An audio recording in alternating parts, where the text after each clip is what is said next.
నిత్యం ప్రజలు తమ తమ సమస్యలతో ప్రతి సోమవారం జరిగే ప్రజావాణిలో తమ అర్జీలను జిల్లా ఉన్నతాధికారులకు అందించడం జరుగుతుంది. కానీ పరిష్కార మార్గాన్ని చూపని అధికారులు నేడు సంగారెడ్డి జిల్లా కలెక్టర్కి ఐలాపూర్ రాజగోపాల్ నగర్ అసోసియేషన్ వారు సమస్యతో కూడిన వినతి పత్రాన్ని అందజేశారు.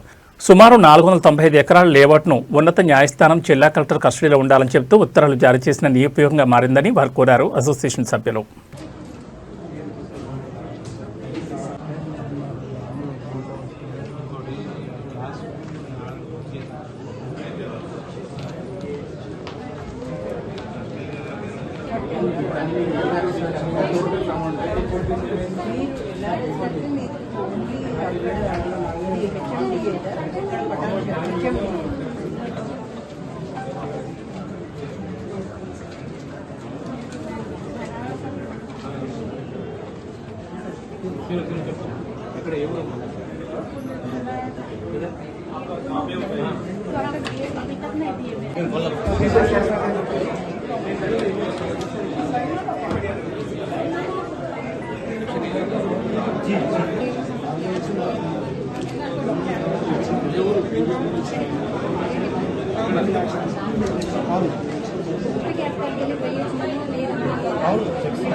మేము ఐలాపూర్ రాజగోపాల్ నగర్ అసోసియేషన్కి చెందిన వాళ్ళమండి.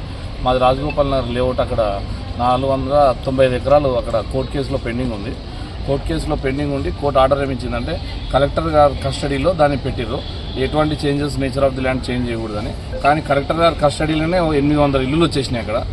దాన్నే సార్ని అడగడం జరిగింది, మీ కస్టడీలోనే మాకు న్యాయం జరుగుతులేదు, కోర్టు ఏమో మీ కస్టడీలో పెట్టింది ఫైనల్ జడ్జిమెంట్ వచ్చే వరకు అని. కానీ ఫైనల్ జడ్జిమెంట్ వచ్చే వరకు సార్ కస్టడీలోనే 800 ఇల్లులు కట్టేసారు అక్కడ. దాన్నే సార్ని అడిగితే సార్ మేము సీఎంసీకి రాస్తున్నాం, దానికి రాస్తున్నామని చెప్పడం జరిగింది. మేము మళ్ళీ ఈ రిప్లైని కూడా మేము కోర్టుకి తెలపడం జరుగుతుంది తప్పకుండా. అదే మేము ఇక్కడికి వచ్చినామండి. 40 ఏళ్ళండి, 4 డికేట్స్ నుంచి మేము ఫైట్ చేస్తున్నాము. ఈ 4 డికేట్స్లో ఈ కోర్టు ఆర్డర్ ఏముందంటే ఫైనల్ జడ్జిమెంట్ వచ్చే వరకు 40 నుంచి కోర్టు చుట్టూ మేము తిరుగుతున్నాము. 4 జడ్జిమెంట్లు మా ఫేవర్లో వచ్చినాయి, 5వ మళ్ళీ అప్పీల్కి వచ్చింది.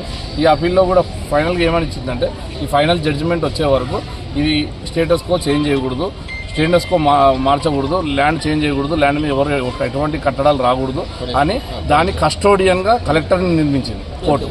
కానీ కస్టోడియన్గానే కలెక్టర్ కస్టోడియన్లోనే దీంట్లో 800 ఇల్లులు వచ్చినాయండి. ఇందులో అదే సార్కి తెలిపి ఒక రిప్రజెంటేషన్ ఇచ్చి మేము మళ్ళీ కోర్టుకి తెలపడం జరుగుతుంది అని చెప్పేసి మమ్మల్ని మీరు పరిచయం చేసుకుని మళ్ళీ మేము రిప్రజెంటేషన్ ఇస్తున్నామండి.